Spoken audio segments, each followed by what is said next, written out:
ഒരുപാട് ഉറക്കളച്ച് ഓടി നടന്നാലും പേയ്മെൻറ്റ് ഇച്ചിരി കുറച്ച്, അതായത് എനിക്ക് വണ്ടിക്കൂലിയും കഴിഞ്ഞിട്ട് കിട്ടണ വീട്ടിൽ കൊടുക്കാൻ കുറച്ച് അറിയാലോ നിങ്ങൾക്ക്. പബ്ലിക്കായിട്ട് ഞാൻ പറഞ്ഞു 5, 4, 3 രൂപയ്ക്കൊക്കെയാണ് ഞാൻ പോയിക്കൊണ്ടിരുന്നത്. അതിൽ കുറച്ച് പൈസ കൂടുതൽ മേടിച്ചു, അല്ലെങ്കിൽ പറഞ്ഞു. അത് അലിന് ഇഷ്ടപ്പെട്ടില്ല. അപ്പോൾ അലിനിങ്ങനെ ഒരു ഇതുണ്ടാക്കി. ഞാനിപ്പോൾ സംസാരിച്ചു. അപ്പോൾ എന്നോട് പറഞ്ഞത് നിങ്ങൾക്ക് ഏജ് കൂടുതലാണ് ചേച്ചി, ഞാൻ ഇനി പ്രായം കുറഞ്ഞവരുടെ കൂടെ അഭിനയിക്കത്തുള്ളൂ.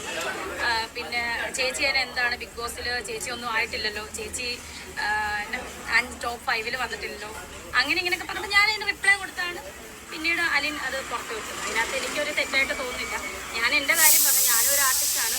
മാന്യമായിട്ടുള്ള ചെറിയ പൈസയാണ് ഞാൻ പറഞ്ഞത്, അല്ലാതെ കോടികളൊന്നും ഞാൻ പറഞ്ഞിട്ടില്ല. അപ്പം അതിനെ തുടർന്ന് കുറെ ആന്റണിമാരും അവരുമാരും തന്നെ, കുഞ്ചു ആന്റണി, എനിക്കറിയില്ല, സജിന ചേച്ചി പറയുന്നതാണ്, അവരൊക്കെ ഇങ്ങനെ വ്ലോഗ് ഇട്ട് അവരൊന്നും എനിക്ക് കൊണ്ടൊന്നും തരുന്നില്ല.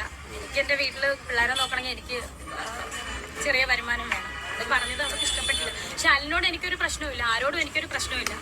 അലിൻ അത് കാണിച്ചത് ഒരു പേഴ്സണൽ വോയിസ് പുറത്തു വിടുക എന്ന് വെച്ചാൽ അത് തെറ്റായിട്ടുള്ള കാര്യം തന്നെയാണ്. കുഴപ്പമില്ല, നമ്മൾ അലിൻ പറഞ്ഞത് എന്താണെന്ന് നമുക്ക് പ്രൂവ് ചെയ്യണ്ടേ.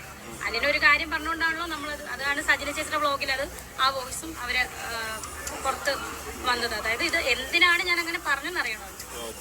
അല്ലെ എല്ലാവരും ഓർക്കും ഞാൻ ലക്ഷങ്ങൾ ചോദിച്ചു, കോടികൾ ചോദിച്ചതൊക്കെ ഓർക്കും. അങ്ങനെയൊന്നും അല്ല സത്യം.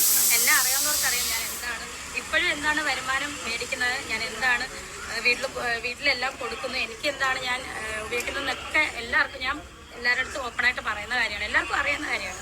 അപ്പോൾ ഞാനങ്ങനെ കോടികളൊന്നും ഞാൻ പറഞ്ഞിട്ടില്ല, ലക്ഷങ്ങളും പറഞ്ഞിട്ടില്ല. എനിക്ക് മാന്യമായിട്ടൊരു തുക തരണമെന്ന് മാത്രമേ പറഞ്ഞിട്ടുള്ളൂ, അഭിനയിക്കത്തില്ലെന്ന് ഞാൻ പറഞ്ഞിട്ടില്ല.